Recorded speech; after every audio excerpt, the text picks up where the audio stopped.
अस्सलाम वालेकुम dear students, I hope you all are fine. शुरू करते हैं स्टूडेंट्स आज का लेक्चर। एक्सप्लेन कर लिया था हमने स्ट्रक्चर एटम का, जिसमें हमें ये पता है कि एटम के सेंटर में न्यूक्लियस होता है और उस न्यूक्लियस के अंदर न्यूट्रॉन होते हैं, प्रोटॉन होते हैं। ये हमने छठी सातवीं में भी पढ़ा हुआ है। और जिसको सराउंड किया होता है किसने? इलेक्ट्रॉन्स ने, इन शेल्स। ये हमने पढ़ लिया था। आज हम लोगों ने इन तीन एसएलओस को पढ़ना है। स्टेट करना है relative charge and relative mass of सब एटॉमिक पार्टिकल, जैसे इलेक्ट्रॉन, प्रोटॉन, न्यूट्रॉन के ऊपर कितना चार्ज है और उनका कितना कितना मास है। तीसरा एसएलओ है इंटरप्रेट करना है relation between subatomic particle, their masses and their charges, उनके दरमियान में, यानी कि जो सब एटॉमिक पार्टिकल्स हैं जिनमें इलेक्ट्रॉन आते हैं, प्रोटॉन आते हैं, न्यूट्रॉन आते हैं, उनके अंदर क्या रिलेशनशिप है उसको इंटरप्रेट करना है उनके मास और चार्ज के साथ। और आखिरी एसएलओ बड़ा आसान है, इलस्ट्रेट करना है the path that positively and negatively charged particle would take under the influence of uniform electric field। एक यूनिफॉर्म इलेक्ट्रिक फील्ड है, उसके अंदर जब इलेक्ट्रॉन गुजरेगा, प्रोटॉन गुजरेगा, तो उस पर क्या असर होगा। ये छोटे छोटे तीन एसएलओज हैं और मेरे पास उनकी बड़ी जबरदस्त सिमुलेशन है, उसकी वजह से आपको बड़ा अच्छा ये समझ आ जाएगा। आगे चलते हैं। अगले कुछ एसएलओज में से लास्ट एसएलओ हमने कल पढ़ लिया था, हमने एक्सप्लेन किए थे that an atomic models in an aid to understand the structure of an atom। Atom के स्ट्रक्चर को समझने के लिए हमने कुछ एटॉमिक मॉडल्स को एक्सप्लेन किया था। मैं उन्हीं एटॉमिक मॉडल्स को आज थोड़ा सा रिकॉल भी करूंगा। ये जो दो एसएलओज हैं अब ये कल के लेक्चर में होंगे, जिसमें फिर फर्दर बोहर एटॉमिक मॉडल की तफसील है। जिसमें बोहर एटॉमिक मॉडल की तफसील है, ये हमने कल पढ़ने। तो सबसे पहले कल मैंने आपको पढ़ाया था, सबसे पहले आप लोग जानते हैं, आप लोगों ने डाल्टन एटॉमिक थ्योरी पढ़ी थी। डाल्टन एटॉमिक थ्योरी के बाद पता चला कि इस बिलियर्ड लाइक एटम के अंदर इलेक्ट्रॉन भी होते हैं, प्रोटॉन भी होते हैं। इलेक्ट्रॉन की डिस्कवरी का जो क्रेडिट है वो सारे का सारा किसको जाता है? जे थॉमसन को जाता है। कैसे उसने इलेक्ट्रॉन डिस्कवर किए वो मैंने सारा आपको बता दिया, ठीक है। अब उसके बाद प्रोटॉन की डिस्कवरी जो पॉजिटिव रेस की वजह से हुई। मैं पहले कुछ क्वेश्चन करूंगा, उन क्वेश्चंस का आपने आंसर करना है। तमाम बच्चे अटेंटिव हो जाएं। मैं कुछ यहां डायग्राम्स बनाने लगा हूं, डायग्राम को आपने गौर से देखना है और फिर मेरे क्वेश्चन का आंसर करना है। सबसे पहले ये मैंने एक डिस्चार्ज ट्यूब बना दी है, कल आपको सारा सिखाया था।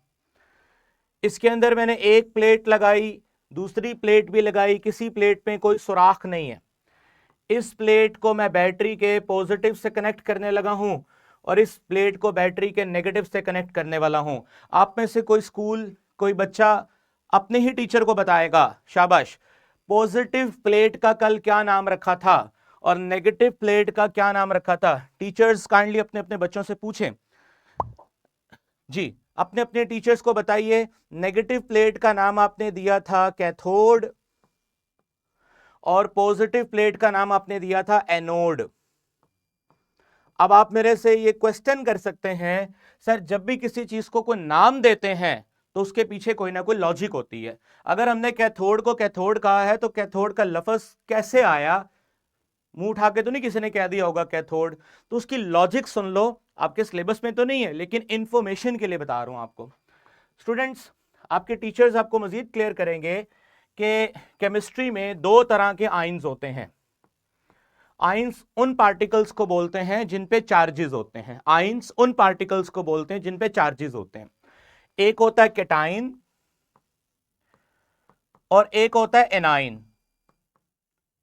जो तो कैटाइन होता है स्टूडेंट, उन पे पॉजिटिव चार्ज होता है।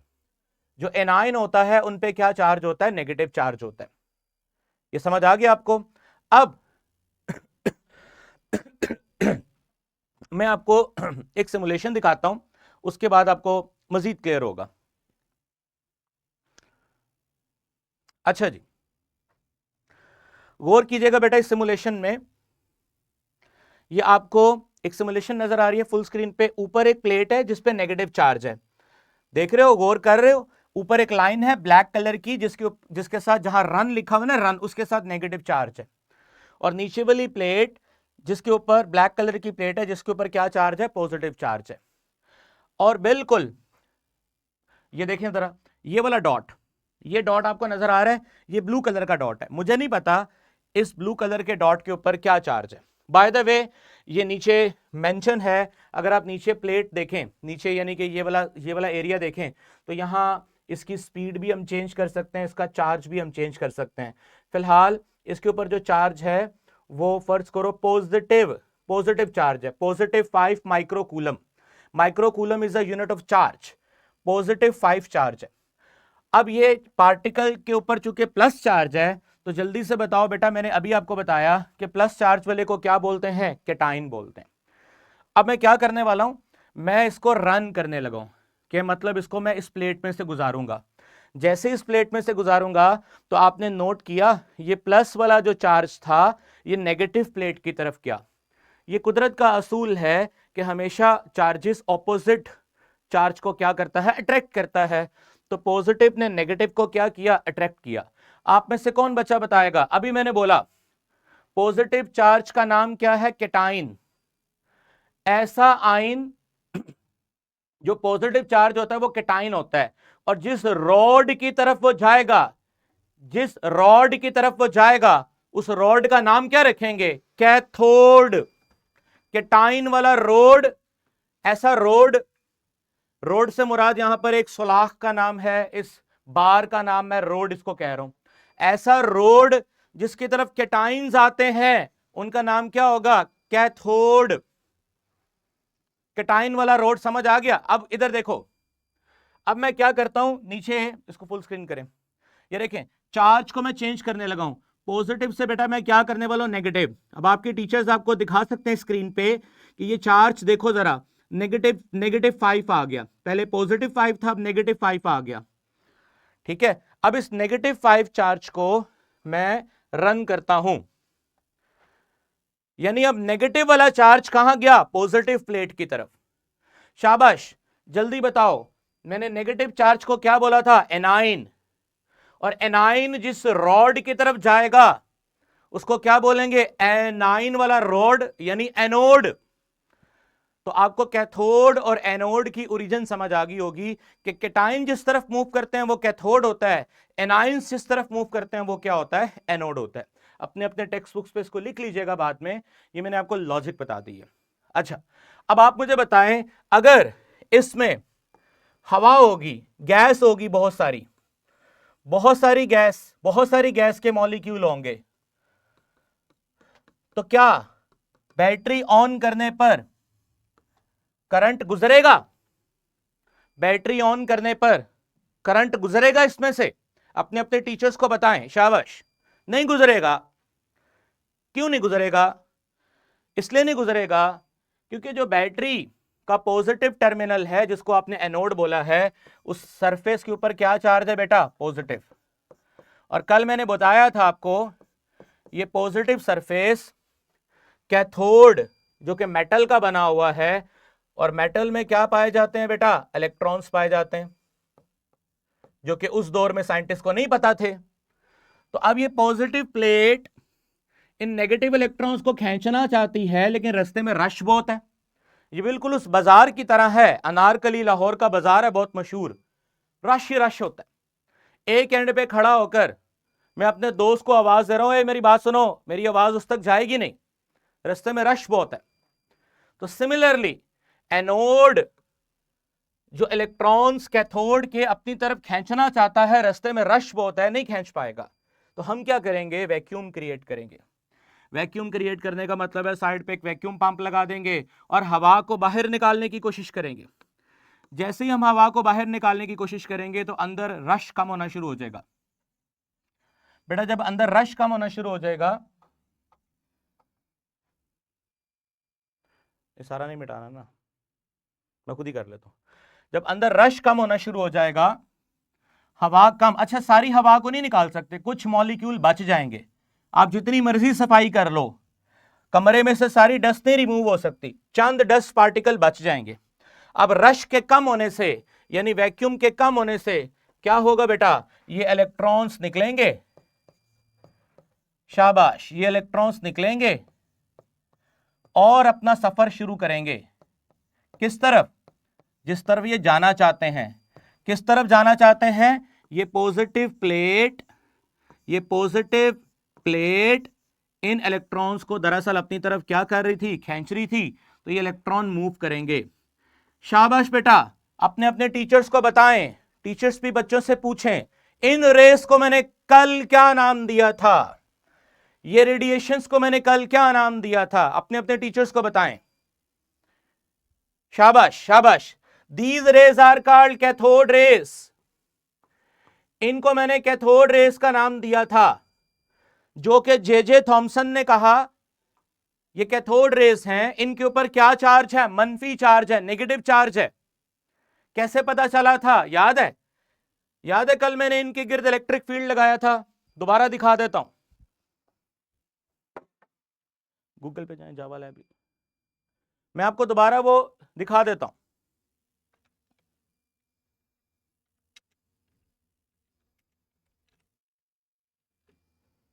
देखो ये देखें जरा, अभी 2 मिनट 1 मिनट में प्ले हो जाएगी ये। सिर्फ मैं 5 मिनट और लूंगा, आपको सारा ये एसएलओ क्लियर हो जाएंगे। ये देखें, ये कल मैंने आपको दिखाया था ना, ये देखो, ये नेगेटिव प्लेट से निकल रहे हैं इलेक्ट्रॉन। अब वो डायग्राम में उलट बन गई है, मैंने उलट डायग्राम बना दी, मेरा नेगेटिव डिफरेंट साइड पे था। बहरहाल बात समझ आ रही है। फिर मैंने इनके गिर्द क्या अप्लाई किया था? शाबाश, इलेक्ट्रिक फील्ड अप्लाई किया था। जैसे ही इलेक्ट्रिक फील्ड अप्लाई किया है तो आप गौर करो, इन रेडिएशंस की डिफ्लेक्शन किस तरफ है? पॉजिटिव प्लेट की तरफ है। इससे शो होता है इनके खुद के ऊपर क्या चार्ज है? नेगेटिव चार्ज है। बहरहाल हमारा एसएलओ नहीं है, वापस आए पीपी उस पे सिमुलेशन पे। अच्छा जी, कल फिर एक और बात मैंने बताई थी, गोल्डस्टेन। पीपीटी पे वापस आ। अच्छा जी, मैंने बोला ये जो सरफेस मैंने बनाई है एनोड, इसमें कोई सुराख नहीं है और ना ही कैथोड में कोई सुराख है। तो हुआ क्या, जरा बात को गौर से समझिएगा। ये बेटा पॉजिटिव प्लेट है एनोड, साफ करके जरा बना रहा हूं ताकि आपको जरा समझने में आसानी हो, और ये नेगेटिव प्लेट है एनोड। अब गोल्डस्टेन ने क्या किया, चूंकि यहां से रोशनी निकल रही थी, इधर देखें जरा स्क्रीन में मुझे लेके, यहां से रोशनी निकल रही थी, तो कोई इस तरफ भी आ रहा है उसका पता नहीं चल रहा था। आ रहा था यानी अभी भी कुछ ना कुछ इस तरफ आ रहा है, लेकिन उसका पता नहीं चल रहा था। अब गोल्डस्टेन ने क्या किया, गोल्डस्टेन ने सोचा कि चले मैं सुराख करके देखता हूं। तो गोल्डस्टेन ने यहां पर सुराख कर दिया। सुराख करने का मतलब, गोल्डस्टेन ने ऐसा एनोड बना, ऐसा कैथोड बनाया, ऐसा कैथोड बनाया जिसमें सुराख थे। सुराखों को बोलते हैं पोर्स, परफोरेटेड, परफोरेटेड यानी सुराखदार कैथोड बनाया। अब दरअसल हो क्या रहा था, जरा बात को बड़े ही ध्यान से समझना है आपने। मैं एक पेज और ऐड करूंगा, उसमें आपको समझाऊंगा। स्टूडेंट्स, ये थी कैथोड, सॉरी डिस्चार्ज ट्यूब, ये थी कैथोड सरफेस जिसपे अब क्या हो चुके हैं? सुराख हो चुके हैं। चार्ज क्या है इसके ऊपर? नेगेटिव। और ये है पॉजिटिव प्लेट। तो दरअसल इसमें क्या पड़े थे? छोटे छोटे एटम्स, यानी थोड़े बहुत एयर मॉलिक्यूल्स। मैंने बोला ना लास्ट लेक्चर में भी, ये थोड़े बहुत एयर मॉलिक्यूल्स अभी मौजूद थे, थोड़े थोड़े गैस के मॉलिक्यूल इसमें मौजूद थे। तो बेसिकली हुआ क्या होगा कि ये इलेक्ट्रॉन्स यहां से निकले होंगे और ये इनके साथ टकराए होंगे। जब इलेक्ट्रॉन्स गैस के मॉलिक्यूल के साथ टकराए होंगे तो गैस के मॉलिक्यूल्स के साथ क्या हुआ होगा? गैस के मॉलिक्यूल जिसके सेंटर में न्यूक्लियस होगा, बाहर शेल होगा, शेल में क्या होंगे बेटा? इलेक्ट्रॉन्स होंगे। तो पीछे से आने वाले कैथोड इलेक्ट्रॉन्स, कैथोड रे से आने वाले इलेक्ट्रॉन्स इन इलेक्ट्रॉन्स से टकराए होंगे, तो ये इलेक्ट्रॉन बाहर निकल गए होंगे, जिनकी वजह से इन मॉलिक्यूल्स पे बेटा क्या चार्ज आ गया? पॉजिटिव। शाबाश, जल्दी बताओ, अब इन पॉजिटिव पार्टिकल्स ने इस तरफ तो ट्रेवल नहीं करना, क्योंकि इस तरफ प्लेट पे ऑलरेडी क्या चार्ज है? पॉजिटिव। किस तरफ ट्रेवल करना है? इस तरफ। और इस तरफ ट्रेवल करने के बाद सुराखों में से जब गुजरना है, और याद रखो जब प्लस माइनस टकराता है तो स्पार्किंग होती है, स्पार्किंग। जब ये प्लस पार्टिकल इस नेगेटिव पार्टिकल से टकराएंगे, नेगेटिव प्लेट के साथ टकराएंगे, सुराखों में से निकलेंगे तो स्पार्किंग होगी। ये जो स्पार्किंग है, these rays are called canal या एनोड या पॉजिटिव, तीनों नाम दे सकते हैं। These are canal rays, these are anode rays, these are positive rays. और ये बनती canal rays, anode rays, positive rays बनती किसकी वजह से हैं? गैस मॉलिक्यूल की वजह से बनती हैं। अब गैस तब्दील कर दो ट्यूब के अंदर, मॉलिक्यूल्स का नेचर चेंज हो जाएगा, मॉलिक्यूल का नेचर चेंज हो जाएगा तो कैनाल रेस की नेचर भी क्या हो जाएगी? चेंज हो जाएगी। तो यही कल बच्चे ने सवाल किया था कि कैनाल रेस की नेचर डिपेंड करती है, यानी कि एनोड रेस की नेचर डिपेंड करती है नेचर ऑफ गैस पे। यहां तक की कहानी समझाने का मतलब है कि ये इंश्योर हो जाए कि थॉमसन के दौर और गोल्डस्टेन के दौर में इलेक्ट्रॉन और प्रोटॉन के होने की वाजिया एविडेंस मिल गई। मैं इन एक्सपेरिमेंट को इसलिए तफसील से नहीं बता रहा क्योंकि हमारा एसएलओ नहीं है, इस पे बड़ा काम हुआ। बाद में इसी एक्सपेरिमेंट की वजह से पता चला कि ये पॉजिटिव रेस, बाद में जाके पता चला ये प्रोटॉन्स की शक्ल होती है। कैसे पता चला हमने उसमें नहीं जाना। अच्छा, अब 2 मिनट और मुझे चाहिए, मैं अपना एसएलओ खत्म कर लूं, फिर मैं आपके पास आता हूं। स्टूडेंट्स, फिर आपको पता है नेक्स्ट प्लम पुडिंग ने जे थॉमसन और गोल्डस्टेन का फायदा उठाते हुए एक मॉडल दिया। उस मॉडल के मुताबिक इलेक्ट्रॉन और प्रोटॉन इस तरह फैले होते हैं। अगर ये मॉडल ठीक होता, शाबाश, अपने अपने टीचर्स को बताएं, यह है प्लम पुडिंग मॉडल, यह है रदरफोर्ड मॉडल। रदरफोर्ड के मॉडल के मुताबिक सेंटर में न्यूक्लियस है, न्यूक्लियस के अंदर क्या मौजूद है? प्रोटॉन। याद रखिए, जब रदरफोर्ड मॉडल एटॉमिक मॉडल दे रहा था तब न्यूट्रॉन के होने का कोई सबूत नहीं था, इसलिए रदरफोर्ड के मॉडल में न्यूट्रॉन के होने का जिक्र नहीं है। बाद में जाके पता चला कि न्यूक्लियस के अंदर तो प्रोटॉन के अलावा न्यूट्रॉन भी होते हैं, लेकिन रदरफोर्ड के मॉडल में सिर्फ यही पता था कि सेंटर में न्यूक्लियस है और उसमें प्रोटॉन मौजूद है। अच्छा जी, कौन बच्चा बताएगा, ये जो ब्लैक ब्लैक कलर की रेस हैं, ये जो ब्लैक ब्लैक कलर से जा रही हैं, ये ब्लैक कलर की रेस जा रही हैं, अपने अपने टीचर्स को बताएं क्या है ये? शाबाश, मैंने दिखाया था आपको, इसकी सिमुलेशन भी दिखाई थी। शाबाश, अपने टीचर्स को बताएं ये क्या है? गोल्ड फॉयल एक्सपेरिमेंट करवाया था, अल्फा पार्टिकल्स, याद आ रहा है आपको? Alpha particles.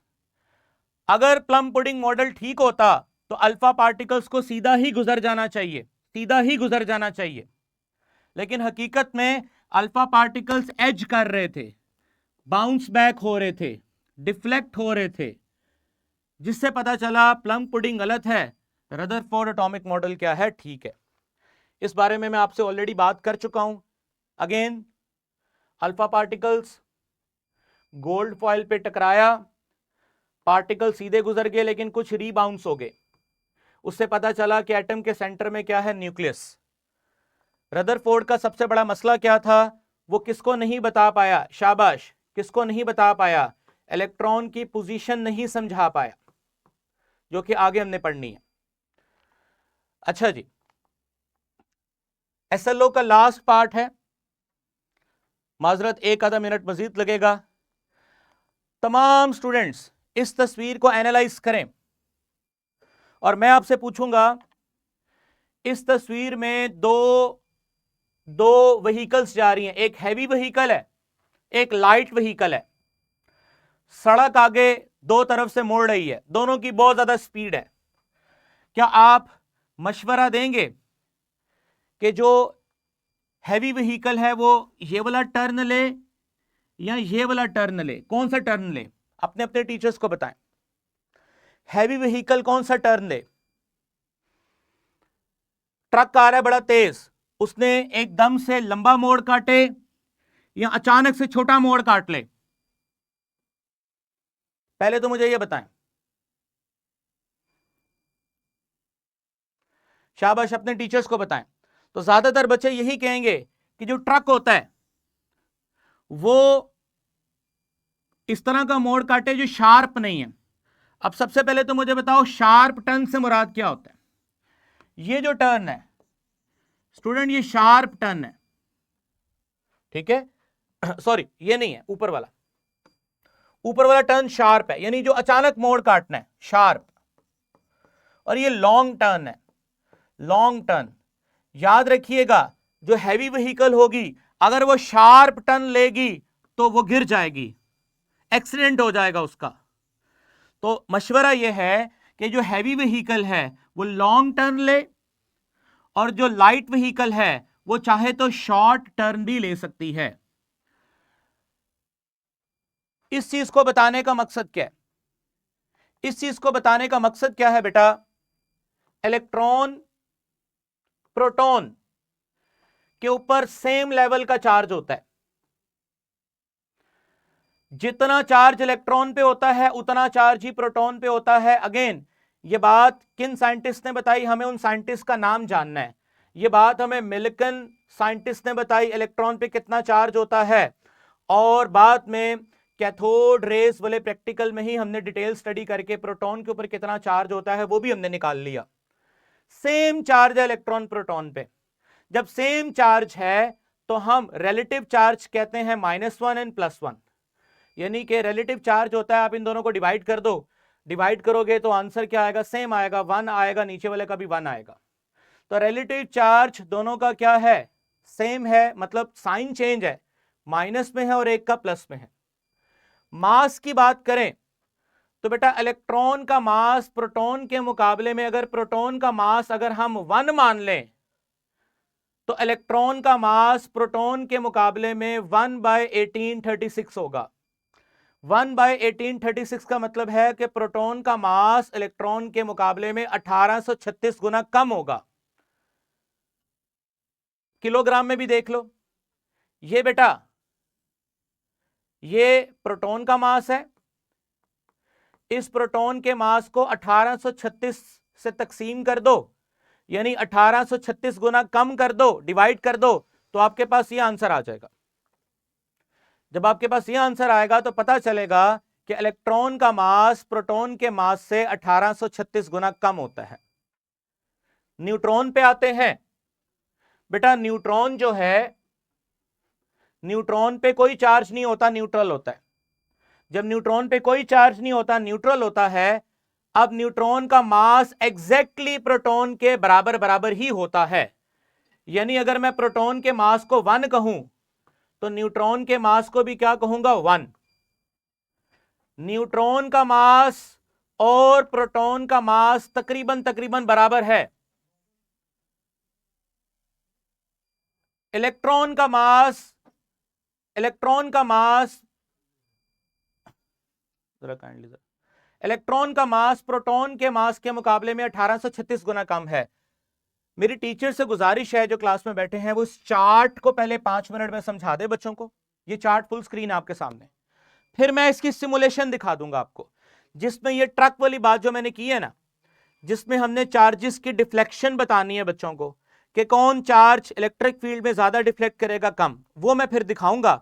लेकिन पहले 5 मिनट लगा के अच्छे तरीके से ये चार्ट जो है ये बच्चों को समझा दें टीचर्स, ताकि मेरा यहां से काम थोड़ा आसान हो जाए। तमाम क्लास टीचर अपने अपने बच्चों के साथ इंगेज हो जाएं, ये चार्ट समझा दें, फिर इस पर सिमुलेशन दिखाऊंगा मैं आपको। अल सईद एजुकेशन सिस्टम बॉयज, रहीम यार खान, आपका क्या क्वेश्चन है? आप बाकी बच्चे बाकी स्कूल मेरा माइक अनम्यूट कर दें, जो मेरे से क्वेश्चन करना चाहते हैं वो हैंड रेस करें, बाकी टीचर्स अपना काम क्लास में करना शुरू कर दें। जी अल सईद एजुकेशन सिस्टम, रहीम यार खान, क्या क्वेश्चन है आपका? सर मेरा ये सवाल था कि कल आपने कहा न्यूक्लियस में प्रोटॉन और न्यूट्रॉन होते हैं, इसके अलावा 150 पार्टिकल्स होते हैं जो इनके टूटने से बनते हैं, तो ये टूटते क्यों हैं? किस वजह से प्रोटॉन और न्यूट्रॉन टूट रहे हैं? Good question. आपका क्वेश्चन है कि सर ये टूटते क्यों हैं, मतलब इनकी रीजंस क्या होती हैं। देखें, बाकी स्कूल वाले अपना काम करें, जो सवाल है वो जरा मैं पहले रिपीट कर दूं बाकी बच्चों के लिए कि न्यूक्लियस के अंदर प्रोटॉन भी होता है, न्यूट्रॉन भी होता है, और अगर तो ये प्रोटॉन न्यूट्रॉन हैं तो ये इंटरचेंज क्यों होते हैं। इसका तफसीली जवाब मैं आपको चैप्टर 3 के एंड पे दूंगा, क्योंकि टॉपिक वहां पर है। मैं सिर्फ आपको इतना बता देता हूं, जब तो एटम छोटा होता है ना, मतलब एक एटम के अंदर 2 प्रोटॉन है 2 न्यूट्रॉन है, तो कोई मसला नहीं होता, वो मेंटेन रहता है। लेकिन आप केमिस्ट्री में ऐसे एटम भी पढ़ोगे जिसमें 60 प्रोटॉन है, 60 न्यूट्रॉन है, 70 प्रोटॉन है, 70 न्यूट्रॉन है। तो जैसे जैसे न्यूक्लियस मोटा और हैवी होता रहता है, उसके अंदर, उस न्यूक्लियस के अंदर प्रोटॉन प्रोटॉन की रिपल्शन, लड़ाई झगड़ा चलता रहता है। उस लड़ाई झगड़े के चलने से, उस रिपल्शन के चलने से न्यूक्लियस के अंदर ब्रेकडाउन होती रहती है। न्यूक्लियस बेसिकली करता क्या है, मैं थोड़ा सा आपको मजीद बताना चाहता हूं।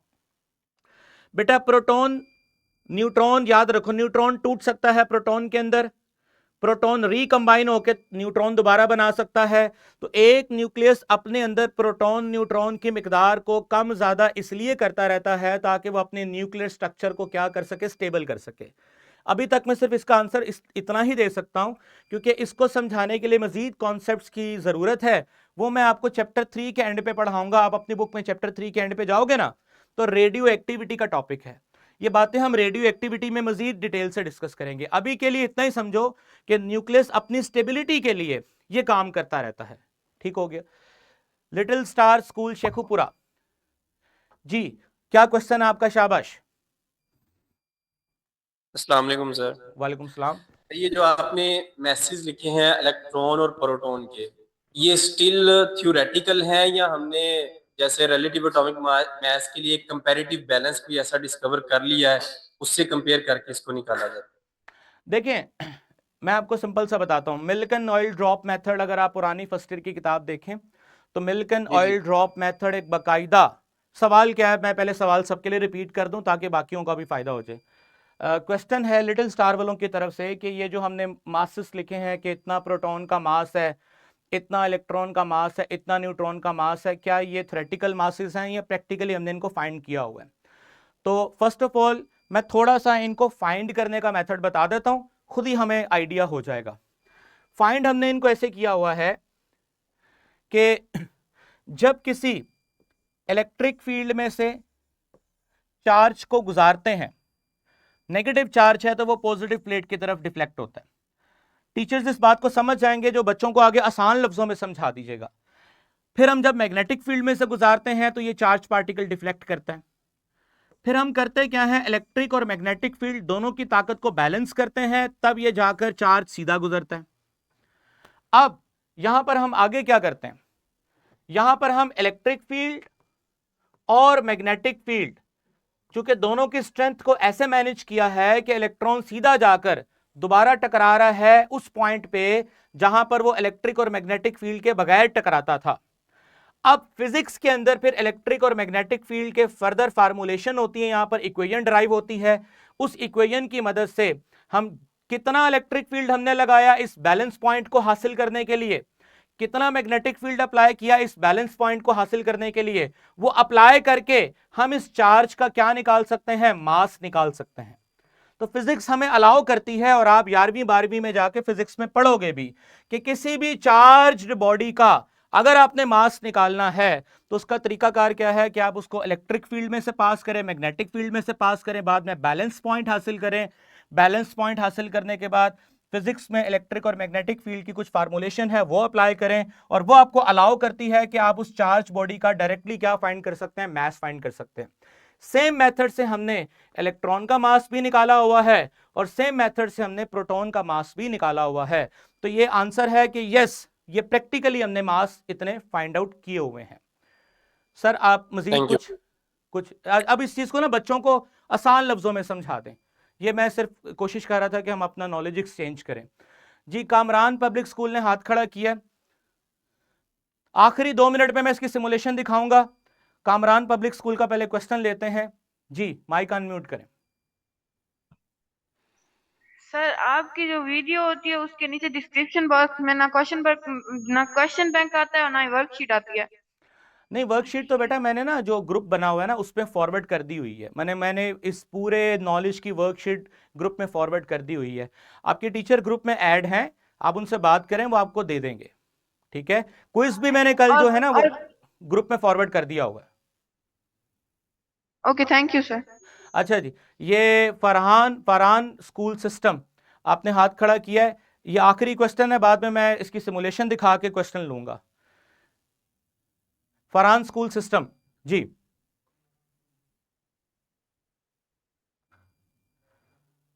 Farhan school system boys campus. अस्सलाम वालेकुम। वालेकुम सलाम।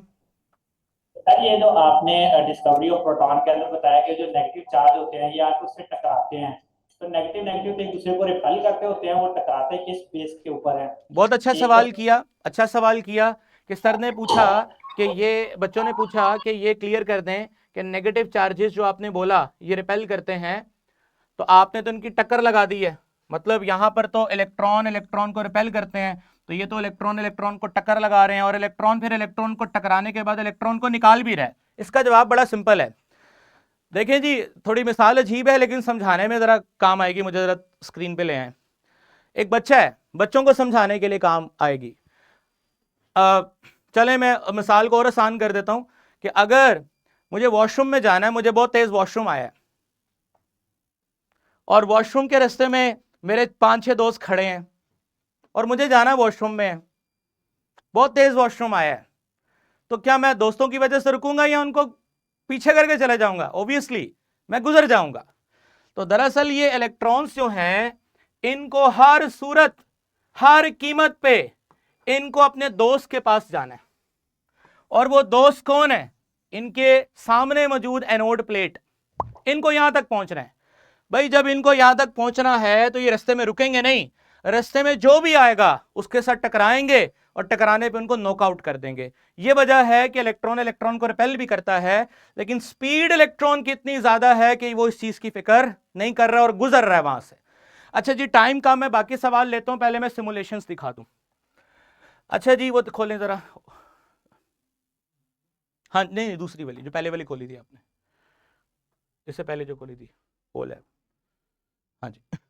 लो स्टूडेंट्स, सबसे पहले काम करते हैं, हम यहां पर चार्ज लिखते हैं। फॉर एग्जाम्पल यहां चार्ज करते हैं 1.6। ये थोड़ा मैंने चार्ज को थोड़ा बैलेंस कर रहा हूं, थोड़ा सा इसको करना पड़ेगा। ये 1.6 है, समझ लो। ये नीचे ये सारे टीचर अपने स्टूडेंट्स को दिखाएं, ये -1.7 नहीं है, ये थोड़ा सा मैनेज करने में मुश्किल हो रही है। -1.7 नहीं है बल्कि -1.6 है। अब -1.6 किसका चार्ज होता है, ये थोड़ा सा आप इसको देखने की कोशिश करें। ये देखें, आपने भी बच्चों को बताया कि इलेक्ट्रॉन्स पे चार्ज कितना होता है। ये देखें, ये भी आपने बताया -1.6 मल्टीप्लाई 10⁻⁻19 कूलम।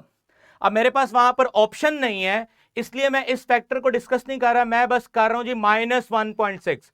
ऑब्वियसली इलेक्ट्रॉन पे कितना चार्ज होता है, वो 1.6 मल्टीप्लाई 10⁻⁻19 कूलम। तो मैंने इतना चार्ज रखा। अब इसका मास जो है, पार्टिकल का मास, वो मैं कर देता हूं फॉर एग्जाम्पल 1, समझाने के लिए। मान लो ये इलेक्ट्रॉन है, और अब मैं इसको रन करता हूं। शाबाश, ये किस तरफ डिफ्लेक्ट होगा? नीचे, नीचे डिफ्लेक्ट होगा, पॉजिटिव प्लेट की तरफ डिफ्लेक्ट होगा। एक बात, यानी कि जब इलेक्ट्रॉन को इलेक्ट्रिक फील्ड में से गुजारेंगे तो वो पॉजिटिव प्लेट की तरफ डिफ्लेक्ट होगा। अब मैं एक काम करता हूं, चार्ज इतना ही रहने देता हूं, लेकिन मास बहुत ज्यादा कर देता हूं, क्योंकि प्रोटॉन का मास इलेक्ट्रॉन से बहुत ज्यादा होता है। और चार्ज मैं इतना ही करता हूं, लेकिन प्लस में करता हूं, प्लस में, +1.7। समझ लो ये प्रोटॉन है, प्रोटॉन का चार्ज इलेक्ट्रॉन जितना ही होता है, लेकिन मैंने पॉजिटिव में कर दिया। मास में जितना ज्यादा कर सकता था कर दिया। अब मैं इसको रन करता हूं, क्या तब्दीली महसूस की? शाबाश, बताइए क्या तब्दीली महसूस की? पॉजिटिव चार्ज नेगेटिव प्लेट की तरफ गया है, इसमें कोई शक नहीं। तब्दीली क्या महसूस की? तब्दीली यह महसूस की कि इलेक्ट्रॉन की बेंडिंग ज्यादा है, प्रोटॉन की बेंडिंग कम है। इलेक्ट्रॉन की बेंडिंग ज्यादा है, प्रोटॉन की बेंडिंग ज्यादा है, प्रोटॉन की बेंडिंग कम है, इलेक्ट्रॉन की बेंडिंग ज्यादा है। कौन बताएगा वजह? वो ट्रक और वो गाड़ी वाली मिसाल ज़हन में रखो। गाड़ी हल्की सी होती है ना, लाइट वेट गाड़ी है, लाइट वेट गाड़ी है, ज्यादा मोड़ काट लेगी। तो इलेक्ट्रॉन लाइट वेट है, ज्यादा मोड़ काटा, इलेक्ट्रॉन ने ज्यादा मोड़ काटा। टीचर्स को बताएं, टीचर्स को बताएं। प्रोटॉन उस ट्रक की तरह है, हैवी है, हैवी, उसके लिए मोड़ काटना क्या है, मुश्किल है। तो एसएलओ हमारा कंप्लीट हो गया कि इलेक्ट्रॉन प्रोटॉन दोनों इलेक्ट्रिक फील्ड में डिफ्लेक्ट होते हैं ऑपोजिटली, लेकिन प्रोटॉन का डिफ्लेक्शन कम होगा, इलेक्ट्रॉन का डिफ्लेक्शन ज्यादा होगा, क्योंकि मास का फर्क है। अब आते हैं लास्ट, हमने जो टारगेट अचीव किया है वो मैं जरा आपको दिखा दूं, बाकी आपके टीचर्स आपकी हेल्प करेंगे इसको समझने के लिए। ये देखें, हमने रिलेटिव चार्ज कितना होता है, इलेक्ट्रॉन प्रोटॉन न्यूट्रॉन का रिलेटिव मास कितना होता है, इनके दरमियान में सब एटॉमिक पार्टिकल्स के दरमियान में मास कितना है, चार्ज कितना है, उनके दरमियान में रिलेशन भी देखा। हमने पाथवे भी देख लिया इलेक्ट्रॉन प्रोटॉन का, कि इलेक्ट्रॉन प्रोटॉन इलेक्ट्रिक फील्ड के अंदर किस तरह मूव करते हैं, और साथ ही साथ हमने एटॉमिक मॉडल्स भी डिस्कस कर लिए। कल इंशाल्लाह ताला फर्स्ट 2 SLOs को हम डिस्कस करेंगे, ये वाले 2 SLO हैं जिसमें बोहर एटॉमिक मॉडल के बारे में डिटेल डिस्कशन होगी।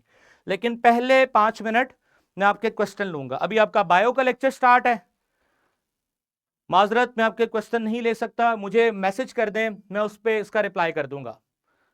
Thank you.